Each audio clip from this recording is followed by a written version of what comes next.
appreciate baseball as it happened, not today or last week, but in the past. First way, of course, is books. There are more and more baseball books being done all the time. I was the editor of a publication called the Saber Review of Books, and another one called the Cooperstown Review, which we just reviewed baseball books for serious baseball fans. And we thought then that, this was in the early 90s, that this was the most baseball books we'd ever see coming out. It's more and more all the time. Just going to show you a couple. This one here, that's mine, Golden Age of Baseball, published by Publications International. What I really like about it, not only does it have one of the greatest hitters of all time on the cover, it has one of the greatest hitters of all time on the cover. Oh, wow. Yeah, so that you have a dust jacket, which is good, helps the book stay clean. But if you lose it or it's gone, you still have the same around it. That's great. Yeah, that's a very, very nice. I've never seen that. This is that's a history of baseball from 1920, when Ruth arrived in New York, to 1978, which was the last Yankee dynasty before the new one. I said, well, why can't we go to 1979 when my Pirates won the World Series? And they said, no, New York, so you get the things up. Okay, fine, thanks very much.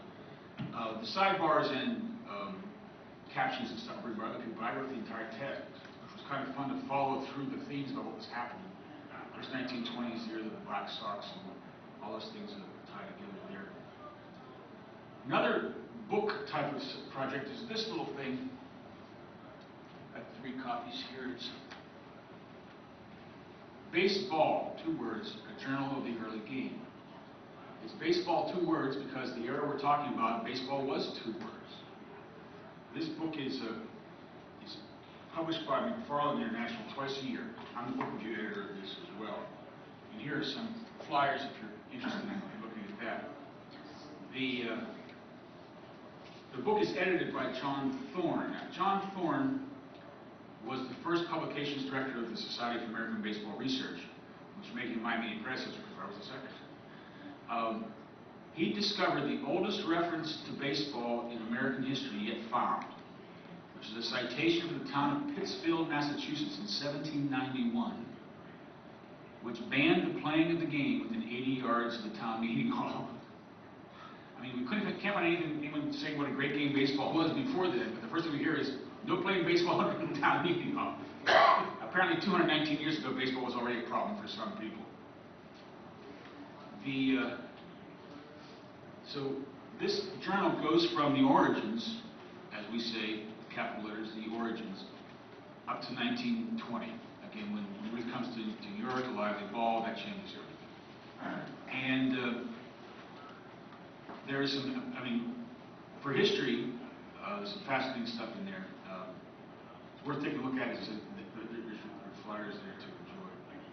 Other books, these are 2 of the best baseball books I've ever read, and they just came out in the past couple of years by the same person.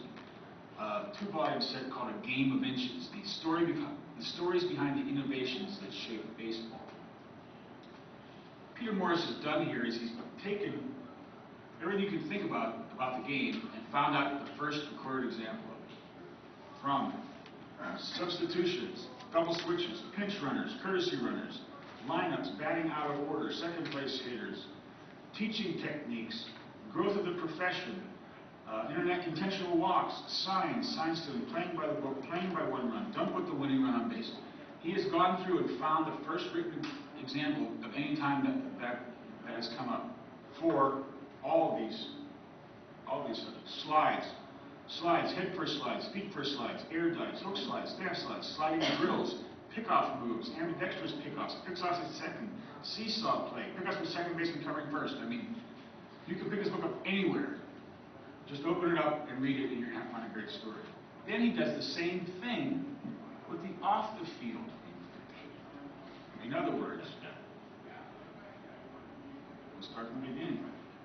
Building a team, minor leagues, trades and sales, roster restrictions, scouting player development, the ballparks, the dirt, the basics, the amenities, items added for spectators, turnstiles, luxury boxes, press boxes, covered seating, reserve seats, standing room accommodations, Marketing and promotions, promotional campaigns and themes, statistics, box scores, line scores, beer at the ballpark, food, peanuts, hot dogs, sushi, seventh inning stretch, the wave, fireworks. I mean, it's here. It's a very, very impressive piece of work. And of course, he won the Seymour Award. The Seymour Award is the, in conjunction with the Society for American Baseball Research, the award for Best Baseball Book of the Year. Named after Harold Seymour, who was the first historian to write about baseball history. So that's books. Now, baseball is also available in recording as well. I go a lot to OTR.net on the web, which has a whole section of sports, including some great stuff in the 1936 World Series. There's a supplier out of California called The Radio Lady, and that's her website, theradiolady.com, who has great sports stuff, including a complete set of the Babe Ruth show, which I've never been able to find out, was that really Babe Ruth on that show, or was that someone signed just like him? Yeah. He signed just much like him. Oh, really? I thought, well, at least the first one I heard didn't sound like that. So that's an easy way to get old-time radio baseball together. I also came across Baseball Direct, and these are all listed on this computer sheet, which advertises World Series videos going back to 1943. If you want to live in the past, was it 44 or 43 that was the St. Louis World Series? That was 44. I mean, that's the kind of thing that the only time that the two teams from St. Louis match up against each other in the World Series. The reason why that was interesting is because one of them was the Browns, who were never any good. Except during the war, they had all the good 4F players. So that's a way to appreciate old-time baseball through old-time radio or through old-time videos. Then come museums. There's been an explosion of baseball museums. As I said, this list is about as complete as I can make it, but there are lots of museums devoted to individual players. Of course, the Cal Ripken Museum is right down here. We have Enos Slaughter Museum, the Yogi Berra Museum, Nolan Ryan Museum, the Roger Maris Museum, Ted Williams Museum.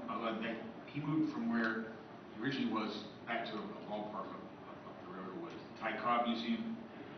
Some of these are connected with historical societies. The Western Pennsylvania Sports Museum, which I'm quite familiar with, is an excellent one. Cleveland has the Western Reserve Historical Society. So if you want to dig back into baseball history by going to the museums, of course, Cooperstown is the granddaddy of all of them. That's where you can find more ways to enjoy baseball from the old days when it wasn't zillionaires making zillions of dollars. But the real connection, if you are a baseball fan of baseball in the past, the real connection, the place you have to be is in the Society of American Baseball Research. That's SABR, S-A-B-R. Any SABR members here? It used to be. Here's some forms right here. This is the SABR. Sign up forms for their information about the society. SABR now has over 7,000 members. Their last convention in Cleveland in June had 632 people there, and that was only the 5th largest convention ever. So they get quite big crowds for these. If you're into talking baseball, you go anywhere, open your mouth, and you're in a conversation with someone who knows everything about it. You get a lot of good, nice publications and stuff for being a member. That was the next thing I was going to say. Here's two of the more recent SABR publications. This one's an annual publication called the National Pastime. We also do one called the Baseball Research Journal, which is more research. This is more magazine type kind of a piece. There's a great article, Branch Rickey books, all the books about Branch Rickey, reviewed by Tara Smith. But and these are quality publications. I mean, they're nice work, good layout, good design. Here's the 10 Commandments of Heckling. Become a good heckler. Well, I mean, thou shalt not use profanity. Thou shalt not insult the mother. I mean, it's